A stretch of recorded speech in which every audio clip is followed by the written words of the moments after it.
This is a time-lapse video of Oyster Landing, which is situated in a tidal creek within the North Inlet Estuary. It's early morning here in the estuary, and you will notice the tide is ebbing. It's leaving the estuary, flowing out from the right to the left and on out to the Atlantic Ocean. Here, you will begin to notice the emergence of a sandbar in the middle of the screen. Access to the ocean is to the left of the screen, and to the right are two channels that wind into shallower intertidal creeks. There are some tidal pools visible in the exposed oyster reef located under the boardwalk. The marine organisms isolated in these pools are completely cut off from the surrounding water until the tide comes back in. The salinity of the water is around 24 parts per thousand due to the influence of the local river and other freshwater sources. Now we jump to slack tide. This is the short period of time between the tidal movement of water. This is low tide. There will be another slack tide at high tide, when the water reaches its peak and before it begins to recede again. Right now, there is very little current movement besides where the wind is blowing. On a hot summer day, the water will remain completely still.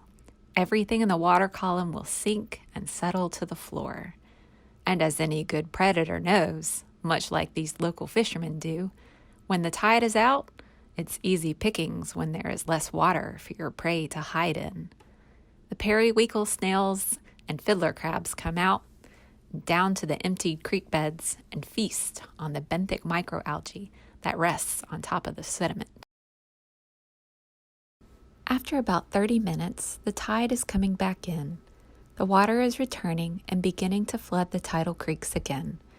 The current is now flowing from left to right, returning from the Atlantic Ocean with salty water.